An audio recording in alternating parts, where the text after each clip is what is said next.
ವೀಕ್ಷಕರೆಲ್ಲರಿಗೂ ಕೂಡ ನಮಸ್ಕಾರ. ನಾನು ರಾಧಾಕೃಷ್ಣ ಆನೆಗುಂಡಿ. 2024ರ ಲೋಕಸಭಾ ಎಲೆಕ್ಷನ್ನಲ್ಲಿ ಅತ್ಯಂತ ಹೆಚ್ಚು ಸೀಟುಗಳನ್ನು ಗೆಲ್ಲಬೇಕು, ಅದರಲ್ಲೂ ಕೂಡ ಕರ್ನಾಟಕದಲ್ಲಿ ಅತ್ಯಂತ ಹೆಚ್ಚು ಸೀಟುಗಳನ್ನು ಗೆಲ್ಲಬೇಕು ಎಂದು ಬಿಜೆಪಿ ಮತ್ತು ಕಾಂಗ್ರೆಸ್ ಪಣ ತೊಟ್ಟಿದೆ.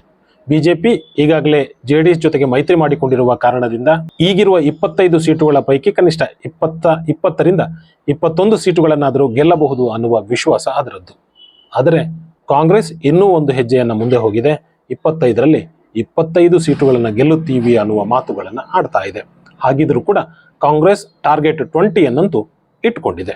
ಹೀಗೆ ಇಟ್ಟ ಗುರಿಯನ್ನ ತಲುಪಲೇಬೇಕು ಅನ್ನುವ ನಿಟ್ಟಿನಲ್ಲಿ ಡಿ.ಕೆ. ಶಿವಕುಮಾರ್ ಕೆಲಸವನ್ನ ಮಾಡ್ತಾ ಇದ್ದಾರೆ.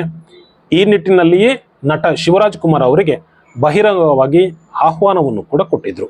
ಆದರೆ ಆ ಆಹ್ವಾನವನ್ನ ಅವರು ನಯವಾಗಿ ತಿರಸ್ಕರಿಸಿದ್ದಾರೆ.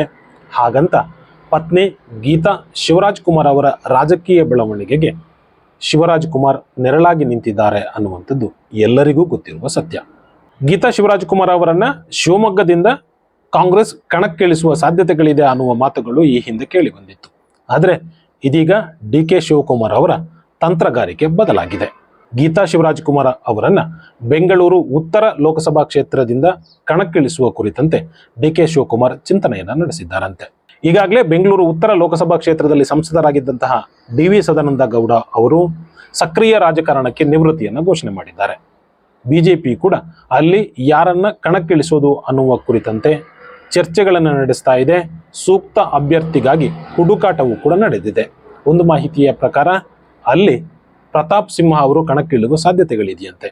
ತಪ್ಪಿದ್ರೆ ಮಂಡ್ಯ ಸಂಸದರಾಗಿರುವ ಸುಮಲತಾ ಅಂಬರೀಶ್ ಅವರನ್ನ ಕರೆತರುವ ಕುರಿತಂತೆಯೂ ಕೂಡ ಬಿಜೆಪಿಯಲ್ಲಿ ಚಿಂತನೆಗಳಿದೆ. ಇದಕ್ಕೆ ಕಾರಣ ಬೆಂಗಳೂರು ಉತ್ತರ ಲೋಕಸಭಾ ಕ್ಷೇತ್ರ ಒಕ್ಕಲಿಗರ ಬೆಲ್ಟ್ ಅನ್ನುವ ಹಿರಿಮೆಗೆ ಪಾತ್ರವಾಗಿರುವಂಥದ್ದು. ಈ ಕಾರಣದಿಂದಲೇ ಕಳೆದ ಬಾರಿಯ ಲೋಕಸಭಾ ಎಲೆಕ್ಷನ್ ಅಲ್ಲಿ ಕೃಷ್ಣ ಬೈರೇಗೌಡ ಅವರು ಬೆಂಗಳೂರು ಉತ್ತರ ಲೋಕಸಭಾ ಕ್ಷೇತ್ರದಲ್ಲಿ ಕಾಂಗ್ರೆಸ್ ಅಭ್ಯರ್ಥಿಯಾಗಿ ಕಣಕ್ಕಿಳಿದಿದ್ರು. ಈ ಬಾರಿ ಕಾಂಗ್ರೆಸ್ ಅಲ್ಲಿ ಕುಸುಮ ಅವರನ್ನ ಕಣಕ್ಕಿಳಿಸುತ್ತದೆ ಅನ್ನುವ ಮಾತುಗಳು ಕೇಳಿ ಬಂದಿತ್ತು. ಒಂದು ಮಟ್ಟಿಗೆ ಕುಸುಮ ಅವರನ್ನ ಲೋಕಸಭೆಗೆ ಕಳುಹಿಸುವ ಕುರಿತಂತೆ ಡಿ.ಕೆ. ಸಹೋದರರು ಪಣ ತೊಟ್ಟಿದ್ರು ಕೂಡ. ಆದರೆ ಬದಲಾದ ರಾಜಕೀಯ ಪರಿಸ್ಥಿತಿಯಲ್ಲಿ ಕುಸುಮ ಅವರ ಬದಲಾಗಿ ಗೀತಾ ಶಿವರಾಜ್ ಕುಮಾರ್ ಅವರನ್ನ ಬೆಂಗಳೂರು ಉತ್ತರ ಲೋಕಸಭಾ ಕ್ಷೇತ್ರದಿಂದ ಕಣಕ್ಕಿಳಿಸಲು ಕಾಂಗ್ರೆಸ್ ನಿರ್ಧರಿಸಿದೆಯಂತೆ.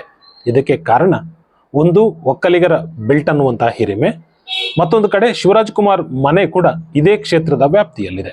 ಬ್ಯಾಟರಾಯನಪುರ ವಿಧಾನಸಭಾ ಕ್ಷೇತ್ರದ ವ್ಯಾಪ್ತಿಯಲ್ಲಿ ಶಿವರಾಜ್ ಕುಮಾರ್ ಅವರ ಮನೆ ಇದೆ. ಗೀತಾ ಶಿವರಾಜ್ ಕುಮಾರ್ ಅಲ್ಲೇ ಸ್ಪರ್ಧೆ ಮಾಡಿದ್ರೆ ಶಿವರಾಜ್ ಕುಮಾರ್ ಅವರ ಹೆಸರಿನ ಕಾರಣದಿಂದಲೂ ಕೂಡ ಗೀತಾ ಶಿವರಾಜ್ ಕುಮಾರ್ ಅವರು ಗೆಲ್ಲಬಹುದು ಅನ್ನುವಂಥದ್ದು ಡಿ.ಕೆ. ಶಿವಕುಮಾರ್ ಅವರ ಲೆಕ್ಕಾಚಾರ. ಅಷ್ಟೂ ಅಲ್ಲದೆ ಶಿವರಾಜ್ ಕುಮಾರ್ ಪರವಾಗಿ ಈಗಾಗಲೇ ಚಂದನವನದಲ್ಲೊಂದು ಒಳ್ಳೆಯ ಹೆಸರಿದೆ. ಗೀತಾ ಶಿವರಾಜ್ ಕುಮಾರ್ ಸ್ಪರ್ಧೆಗೆ ನಿಂತರೆ ಚಿತ್ರರಂಗ ಕೂಡ ಶಿವರಾಜ್ ಕುಮಾರ್ ಅವರ ಕಾರಣದಿಂದ ಗೀತಾ ಶಿವರಾಜ್ ಕುಮಾರ್ ಪರವಾಗಿ ಪ್ರಚಾರಕ್ಕೆ ಬರಬಹುದು ಅನ್ನುವ ನಿರೀಕ್ಷೆ. ಈ ಎಲ್ಲ ಕಾರಣಗಳಿಂದ ಬೆಂಗಳೂರು ಉತ್ತರ ಲೋಕಸಭಾ ಕ್ಷೇತ್ರದಲ್ಲಿ ಕಾಂಗ್ರೆಸ್ ಅಭ್ಯರ್ಥಿ ಸುಲಭವಾಗಿ ಗೆಲ್ಲಬಹುದು ಅನ್ನುವಂಥದ್ದು ಡಿ.ಕೆ. ಸಹೋದರರ ಲೆಕ್ಕಾಚಾರ. ಒಂದು ವೇಳೆ ಈ ಎಲ್ಲ ಲೆಕ್ಕಾಚಾರಗಳು ಸಕ್ಸಸ್ ಆಯಿತು ಅಂತ ಆದರೆ ಗೀತಾ ಶಿವರಾಜ್ ಕುಮಾರ್, ಅದರಲ್ಲೂ ಕೂಡ ಬಂಗಾರಪ್ಪನವರ ಪುತ್ರಿ, ಲೋಕಸಭೆ ಪ್ರವೇಶಿಸೋದು ಪಕ್ಕ. ಹಾಗಂತ ಬಿಜೆಪಿ ಸುಮ್ಮನಿರುತ್ತದೆಯೇ? ಇತ್ತೀಚಿನ ದಿನಗಳಲ್ಲಿ ಬೆಂಗಳೂರು ಉತ್ತರ ಲೋಕಸಭಾ ಕ್ಷೇತ್ರ ಬಿಜೆಪಿಯ ಭದ್ರಕೋಟೆ ಎಂದು ಕರೆಸಿಕೊಂಡಿದೆ. ಅಷ್ಟು ಸುಲಭವಾಗಿ ಭದ್ರಕೋಟೆಯನ್ನು ಒಡೆಯೋದಕ್ಕೆ ಬಿಜೆಪಿ ಕಾಂಗ್ರೆಸ್ಗೆ ಅವಕಾಶ ಮಾಡಿಕೊಡ್ತದೆ? ಖಂಡಿತ ಇಲ್ಲ. ಅದು ಕೂಡ ಪ್ರತಿತಂತ್ರವನ್ನು ಖಂಡಿತ ಹೂಡಲಿದೆ.